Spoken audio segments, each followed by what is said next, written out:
Hey, what is going on, guys? It's DK back at you with another video here. It's regular the 4-game NBA main slate on Thursday. A couple things before we get into the video. If you're new to the channel, my name's DK. I make daily videos talking about NBA DFS as well as NFL DFS on Draftkings. I'm also running a weekly giveaway in this channel. How it works, all you have to do is leave a like and a comment in the video. That's one entry in the giveaway. Max one comment though per video. So it starts with my Monday Night Showdown video that I uploaded at the beginning of the week. We'll go throughout the week. We'll end my Monday Night Showdown video at the end of the week. So however many videos I've uploaded for the week, you end the giveaway that many times. So if I have 10 videos uploaded for the week, you end the giveaway 10 times. And then the winner receives $20 PayPal from myself. But with that out of the way, let's jump in the video. So first, let's look back here for my lineup from Wednesday's main slate. So this is what I went with Jeff Teague, Levine, Brandon Ingram, Wendell Carter Jr., Jackson Hayes, Kemba Walker, Jaylen Brown, and Gorgie Jang. So if you guys watch the live stream, once Cat got rolled out, I said just load up in the Minnesota guys. Wiggins, Teague, Covington, I really liked, as well as Gorgie Jang. I only played 2 of the 4 with Gorgie Jang and Teague. Teague was a little bit of a letdown, but he was super high owned. Wiggins and Covington were also very high owned, but they did a lot better. Levine was a guy that was okay. Had a really bad start to the game. Shot I think he started 2 of 13, but a strong finish.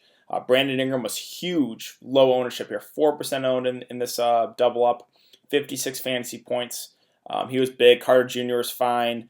Jackson Hayes, the one letdown here, and I was on pace to be doing really well because Josh Okogie was 80% owned in cash games. I didn't really understand that, but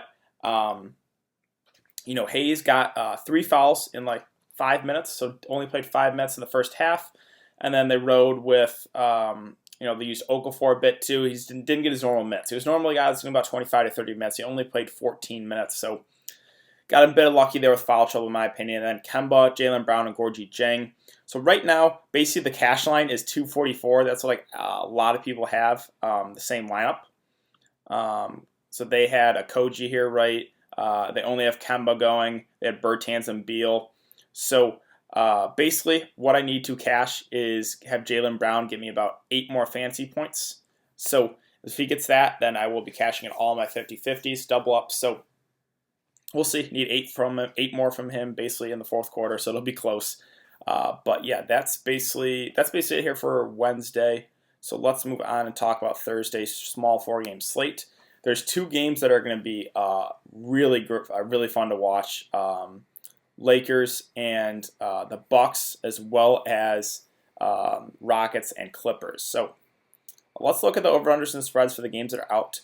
So we got Jazz Hawks at 224, the Jazz favored by 6. Nets Spurs at 219, the Spurs favored by 2.5, and Rockets Clippers at 233 with the Clippers favored by 5. The one game that's not out right now is Lakers Bucks. I think they're waiting on the availability of Anthony Davis. But as always, let's start with center. So Anthony Davis is at the top here at 10.1. He missed the last game with that ankle injury. He said he's hopeful to play. So you guys know the deal with Anthony Davis. He's made of glass. He's always injured. So just know that, going into if you play him, that there's always a chance he re-injures his ankle or something else even. He's had that shoulder injury too. So that is the concern. I think that will definitely lower the ownership on him. And on these 4-game slates, I usually stick to only GPPs. So I will make riskier lineups. And if I think Anthony Davis will be, pretty low owned, I might take the shot there on him at 10.1K. Rudy Gobert at 7.8K. This next tier center, I actually do like a good amount. He's going to play, we know he's going to play big minutes. This is a really good match against Atlanta, and he's underpriced. 7.8K is just too cheap for Rudy Gobert. So he stands out as a pretty solid play, a safe play with upside. I also really like Capella here at 7.6K, an up-tempo game. Zubac's not going to be out there a whole lot. They're going to have a lot of Montrezl Harrell. It's just a good spot for Clint Capella. He's going to play huge minutes, so I like him a good amount as well at that price. Even Aldridge at 7.3K. A pretty good spot against Brooklyn. The minutes are there, right? 39, 37, 38. He's playing huge minutes. He's a safe play at this price. So this next tier of Gobert, Capella, Aldridge, I like a good amount. I think all 3 are pretty safe. All 3 are in decent spots. So yeah, I do have a lot of interest in those guys. Jarrett Allen too, kind of one tier below at 6.5K. He has huge upside. He's a bit up and down, right? So definitely only for GPPs if you're playing cash games. But if he's playing well, they will extend him. He played 35 minutes because the game gets overtime. But if he's playing bad, they will use DeAndre Jordan. So that's the upside downside with with Jarrett Allen is the minutes aren't necessarily guaranteed, but if he is playing well, he will get extended, and matchup against the Spurs is one of the better matchups here. So I do like him as well at 6.5K, and I like Montrezl Harrell. I know I'm kind of sound like a broken record, but I like a lot of these bigs in this range, in this like 6 to 8K range. I like a lot of these guys. Montrezl Harrell, up-tempo game, a revenge game. He should get more run in this one. I definitely don't see Zubac playing a whole lot. So I think Montrez probably gets around 30 or so minutes. The price went down. I like him a good amount as well. Now, we get to the cheap percentage here, like Dwight Howard and McGee. Those are guys I would look to if Anthony Davis misses, because their prices have come up, right? Howard's at 5K, JaVale McGee's at 4.6K. So those would be guys I would only consider if Anthony Davis does miss. DeAndre Jordan you can look to. It's kind of the same thing with Jarrett Allen. As I always say, if he's playing well, he'll get over 20 minutes. If not, could be limited to like 18 or so, which does matter for him. So at 4.8K, though, he doesn't have to do a whole lot, and he's a guy that, will fill up a stat sheet, will get a lot of rebounds. So I do have some interest in DeAndre Jordan as well for GPPs. Both him and Jarrett Allen stand out as decent options. Let's see, Alex Len at 4.5K probably gets about 20 to 25 minutes. I think he's okay. I'm fine if you get to him there. Again, if you want to fit like a lot of the stars in your lineup, you're going to have to take some shots at some cheap guys. I don't hate the idea of taking a shot at Alex Len, but I'm not going to go out of my way to play him. Brook Lopez, sure, right? Maybe gets a little more, a little extra run here because the Lakers run big at 4.2K. He's a guy that, probably gets you like 15 to 25 fantasy points. So again, no issue if you're plugging in some of these cheaper guys. Zubac at 4K, got extended a bit there against Phoenix because Phoenix was a bigger team. Here against Houston, they played more small ball. Capella, I don't really think he matched up that well against him. So I think it's more of a Montrezl Harrell game. Not super high on Zubac there. Ilya Silva at 3.6K kind of just plays the strictly backup to Giannis role. Gonna get probably about 15, maybe to 20 minutes at the high end. Again, he's a guy that on a short slate, if you want the stars and scrubs approach, you're gonna have to take some shots in these guys. Don't hate Elias over there at that price.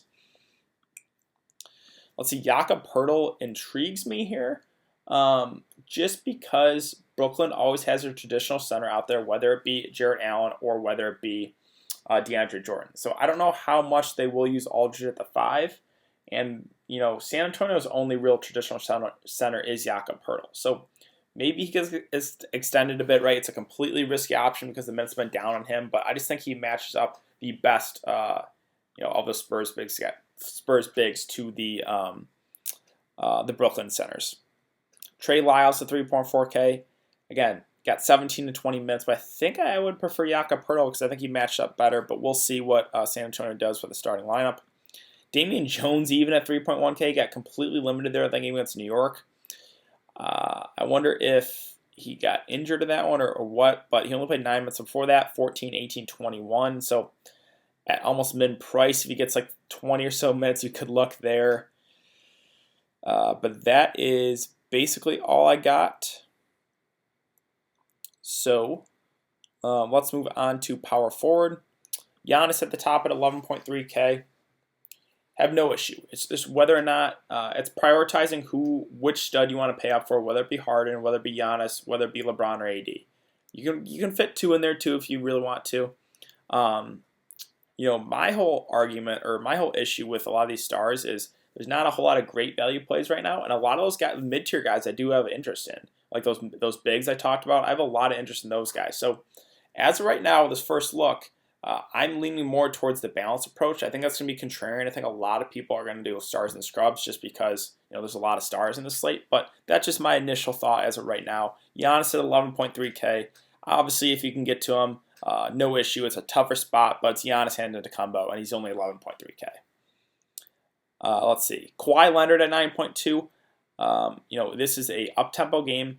The issue with these Clippers guys is they blow out a lot of teams. But in close games, Kawhi will get over 30 minutes, sometimes even 35 or so. So he stands out as a pretty good play too. Like, I think I prefer that next tier below those studs. So Kawhi is someone I definitely like there at that price. Bojan Bogdanovic, he's had back-to-back good games. My issue with him is he's just so scoring dependent. 32 real-life points, only 40 fantasy points. 30 real-life points, 48 fantasy points. So he's just a guy that doesn't do a whole lot of peripherals. The price is coming up.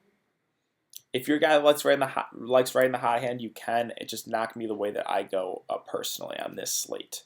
Torian Prince at 5.6K is an intriguing play. He had a really bad game, shot 1 of 9 in 35 minutes. Still at 22 fantasy points, but you'd expect better from him if he got 35 minutes.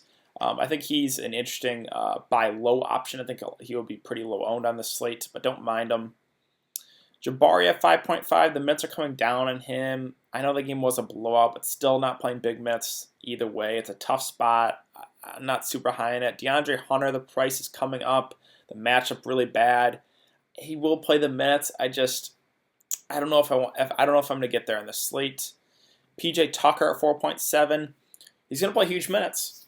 He'll play about 40 minutes, and that's the positives. He's a very, very low usage guy. You got to hope he knocks down a 3 or 2. So yeah, you got to take some shots if you're fitting some of the stars in there on these cheap guys. So don't hate PJ Tucker. Even a guy like Rudy Gay, right? The minutes are kind of all over the place for him. 21, 21, 32, and then 21.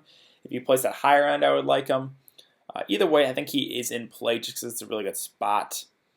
House at 4.1K. The minutes have been somewhat down on him. Only 27 in that last game. I think he's a decent option. He's had 4 straight not so good games, but before that he has been playing. He's a guy that can get you like 25 to 30 on a good night.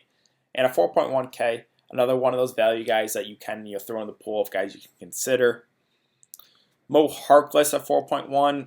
I don't know if I would do that. With everyone healthy now on the Clippers, I think I prefer other value plays. So still no Kuzma. Not a huge deal. I mean, that's a slight boost to some of those other Lakers secondary pieces, but taking a shot on some of those guys is just a headache. A guy like Wilson Chandler has been back from a suspension in the first couple games, 19 and 18 minutes. He's been decent, but you can't feel great about it until you see him playing more minutes. Dudley picked up a start with no Anthony Davis, but he's such a low usage guy, and Anthony Davis probably back. No way I can do that. JaMychal Green, I think he'll probably be out for this one. He's still dealing with lower pain in his lower back. If he's somehow able to go and not be limited, I would really like him, but I don't think he's going to be able to go for the game. And then I think that is really it. So let's move on to small forward. LeBron here at 10K. He had an off game.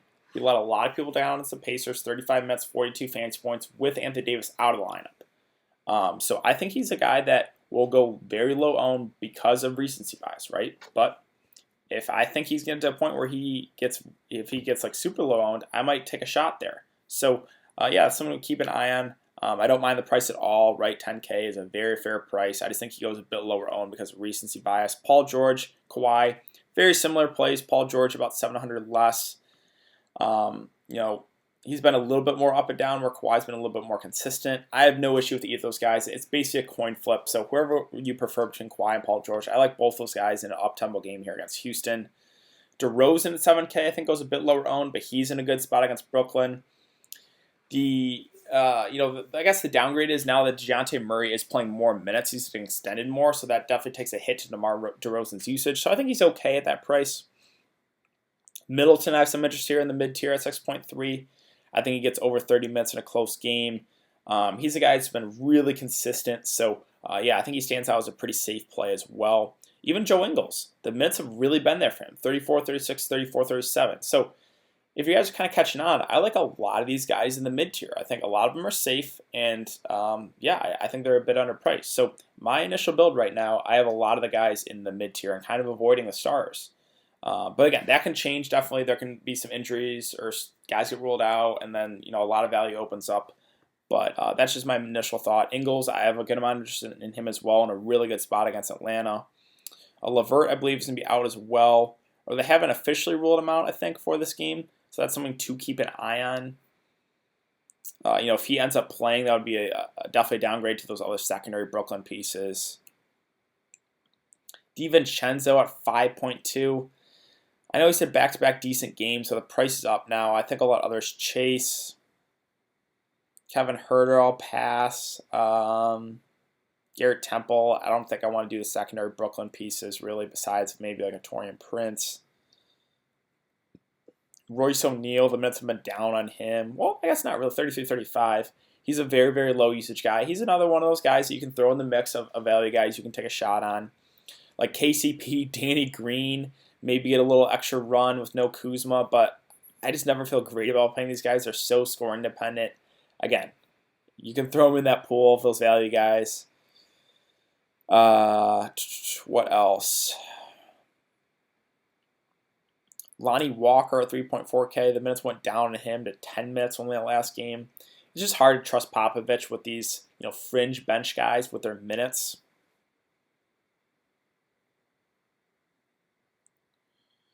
I think that's about it for small forwards. Let's move on to shooting guard. Harden at the top at 12.4. Have no issue. There really isn't. It's a tougher spot against the Clippers, but the Clippers played a fast pace. It's James Harden. I know he's expensive. If you feel comfortable playing with it, if you feel comfortable with the value guys around him, definitely go for it. He's got big upside, right? Donovan Mitchell at 8K. I think it stands out as a pretty decent play. We have Conley left that last game due to an injury. Where is Mike Conley? So he already got ruled, is expected to miss multiple games. Okay.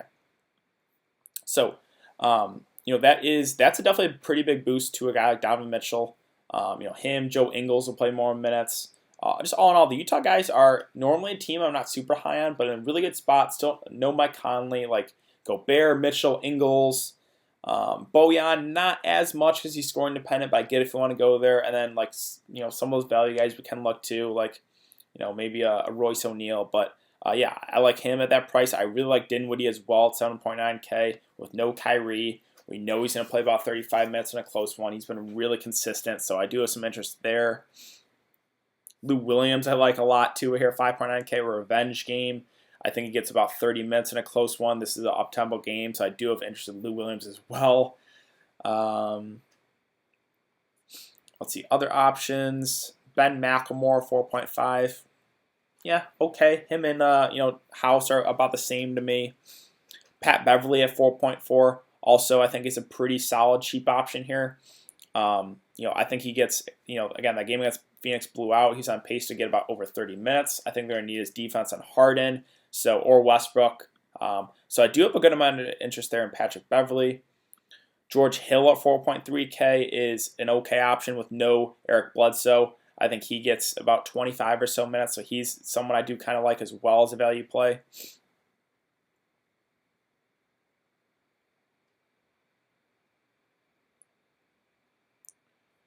And that's basically it for shooting guards. Let's go on to point guard. Let's see, where's for Harden, LeBron, Trae Young at 9.8K.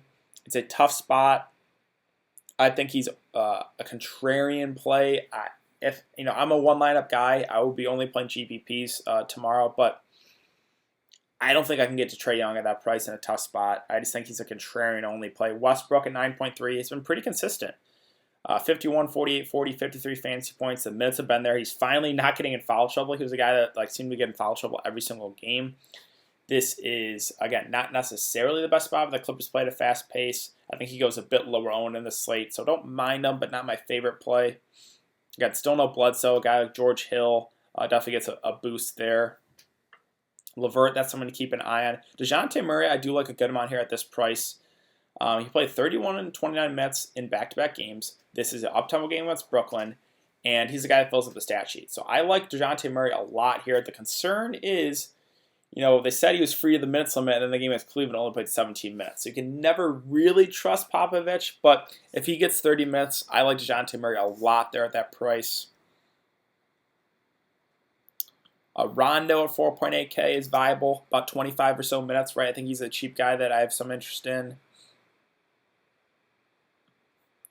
Patty Mills at 4.1K, he was 33, 28, 32, and then down to 19 last game. So again, these secondary Spurs guys are just kind of hard to trust with their minutes. Kind of the same situation I would compare to as like a Charlotte with their secondary pieces. If the minutes are kind of all over the place, really inconsistent. Cam Reddish at 3.9K, I don't know if I want to go there. A guy like Caruso got some decent run, but I think there's better value plays. Moutier will probably pick up a little extra run. I don't think he starts, though. So keep an eye on this. The last time Conley was out, Moutier did not start, but we'll see. They could change it up maybe and start Moutier. If they do start him, I would like him a good amount as a value guy. If he comes off the bench, he's definitely a riskier option. And then that is basically it. So my overview right now of this slate is the stars are completely fine, right? There's going to be a lot of fun games to watch, the Lakers, Bucks, and Houston, and the Clippers. But I just really like the mid-range. Like Kawhi, Paul George, Mitchell, Dinwiddie, Gobert, Capella, Aldridge, Jarrett Allen, Middleton, Montrezl Harrell, Joe Ingles, Lou Williams, DeJounte Murray.